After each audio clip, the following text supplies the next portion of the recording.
Well, boys, today's tomorrow, and look at the numbers. Look at them. Concord is not doing good at all. Usually when people ask how I'm doing, the real answer is I'm doing shitty. But I can't say I'm doing shitty because I don't even have a good reason to be doing shitty. So if I say I'm doing shitty, then they say, why? What's wrong? And I have to be like, I don't know, all of it. As a hero shooter fanatic myself, right? I enjoy some hero shooters. I play Siege, I play Overwatch. Those are the only two hero shooters I even know exist. Every other hero shooter, I'm sure, is a weird chimera of both Siege and Overwatch in some way of blending the tactical ability of Siege and, you know, the wacky zaniness of Overwatch. Boy, this is neato, huh? Butters, what the hell are you doing? I got World of Warcraft like you said. You can't be the dwarf character, Butters. I'm the dwarf. Well, there's only like 4 races to choose So from. pick another one. I'm the dwarf, you stupid asshole. Log out, create a new character, and log back in. I like Hello Kitty on an adventure a lot more than this stuff. But for the most part, in my opinion, I think hero shooters are pretty cool. I agree that they're all kind of samey after a while. That's why I only, said Siege and Overwatch, because those are two completely different games. One is an actual tactical hero shooter, and one is a hero shooter in every way of the genre. And I already know people are gonna be like, what about Team Fortress 2? What about Team Fortress 2? Yeah. Team Fortress 2, also the greatest hero shooter of all time, the grandfather of hero shooters. There you go. Hero shooter fanatics, yes, I also have acknowledged Team Fortress 2 as being the GOAT. But Sony, whenever they first saw Overwatch 1, before, Overwatch shot itself in the foot and made Overwatch 2 one of the worst hero shooters known to man, that somehow has its hands wrapped around me. I'm making this video while also playing Overwatch 2. I'm playing Honor right now. I'm letting you guys know this game is legit crack. I'm sorry if I've disappointed any of you, and I wouldn't understand if you guys look at me differently right now. If one of your friends is like, yo, let's play Overwatch 2, remember, boys, just say no. Don't disappoint Tony the Tiger, or whatever the dare leopard is named. But yeah, this game has been in development, Concord, for over 8 years. Ever since they saw Overwatch 1, they were like, we can do that. Except for not this year. In 2024, we will do that. We will get this game off the ground in 8 years.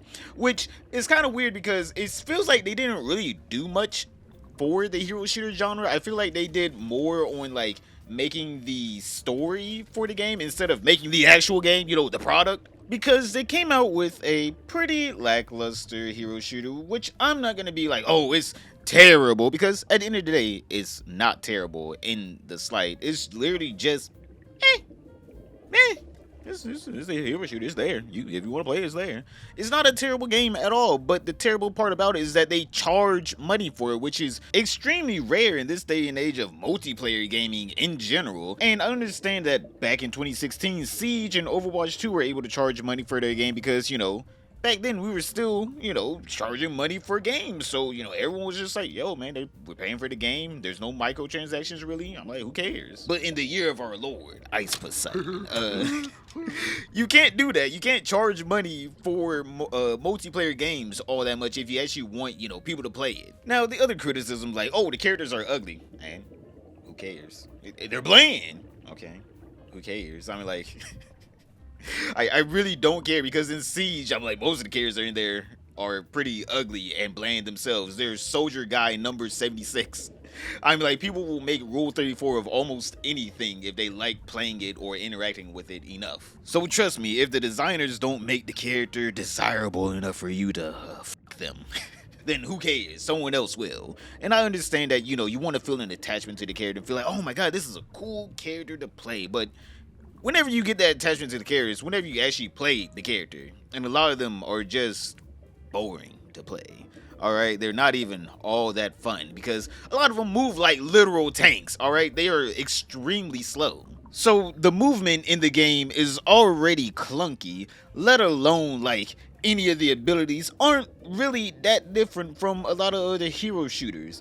So the hero aspect of the game is already null and void, because you can get a better experience from any other game you play that is a hero shooter, because all these characters are in those other games. And then on top of that, for some reason they refuse to make an actual original game mode. They have made nothing but Call of Duty ripoff game modes, right? King of the Hill, Capture the Flag, domination. Literally, they have kill confirmed in the game. Like, we've played this game before.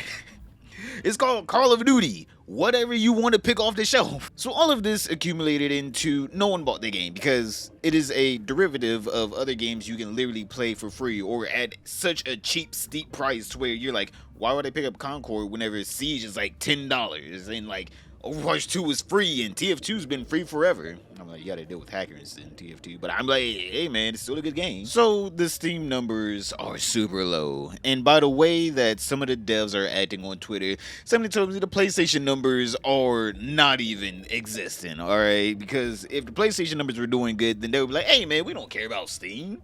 Who cares about it? PlayStation's doing great, but you know, it's not. At all. No one's buying Concord. And at first I felt pretty bad because I enjoy hero shooters, but obviously I didn't buy Concord because, again, why would I buy a hero shooter whenever I can just play them for free? And if you're not willing to, reduce the price for me to at least, play and experience the game before I start spending money on their microtransactions, because I'm pretty sure that they were going to have like skins and stuff in the game. So, you were already going to make a $40 game and then have skins on top of it. So what's the point of playing the game? You're just trying to rinse my wallet out here. You're just like, hey man, let me go ahead and put some Dawn dish detergent in there. Yeah, you got a 20 in there? Let me get that 20. So on top of, having to pay for the game, the devs have started to freak out that no one's buying the game and that they're trying to blame everyone else, that anyone that is critical of the game and how the game is being ran right now are talentless hacks, which, we are. But also, talentless hacks are the ones that are supposed to be buying your games. So, getting mad at your own community essentially is not the way of promoting this game.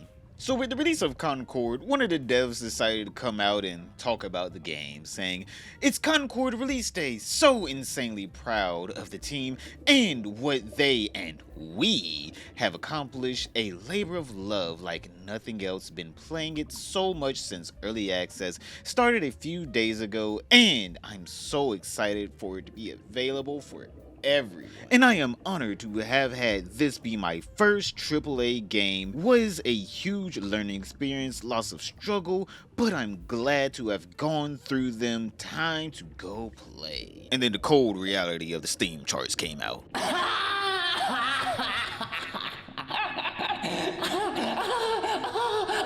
And so someone came through trying to, uplift this person's spirit whenever, the Steam charts came out. And essentially they said, "I'm so sorry this has to be your first. I do not believe it is you or any of your other devs' fault that this game has performed so poorly. I can tell that a lot of effort was put into completing this game. It just came at the wrong time and genre." So after those words of encouragement, what do you think one of the devs on Concord responded with? This person is trying their best to be like, hey, keep your head up. It's not your fault. You did great. I think it just wasn't the right time for this game, and the management, F y'all. This person did not take these kind words at all. They just didn't take them at all, because he said, I don't really care. It was a huge labor from a lot of insanely talented people making an awesome game. Why would I care about a bunch of talentless freaks hating on it? I'm sure having fun playing it, and I wouldn't trade it for anything. So the positive feedback that, you would want from your game, even if it is doing bad, just went through them. All right, this person is insane. Like, just in general, insane. This is a very bitter person. Like, you shouldn't even care about if the game does good or not. You got, something on the portfolio. Now, you can go get another job at another studio. Or, just continue getting paid at the studio you're at. I don't understand why devs are always taking these games so personally. At the end of the day, you should be married to the money, alright? Your first priority should be getting paid. I don't care if the game does good or not, just as long as I get paid. You're getting paid to make a video game. Like, if it does well, cool. If it doesn't, I'm like, it's not your video game. I'm like, yeah, did you have fun working on it? Yeah, but I'm pretty sure it wasn't your thought of, this is my perfect game that I think I would want. No, it is nothing but compromises. Because that's what a video game is at the end of the day. Someone comes out with an idea, and then everyone has to compromise with what their idea of the game is so they can fit to one person's idea of the game. Because if you don't, you're just going to have like a jumbled mess, which Concord kinda is. So yeah, this person was taking the death of their game that they still got paid for. I'm like, it wasn't like they weren't getting paid for this game. I'm like, this person was getting paid to help develop the game so personally for no real reason, because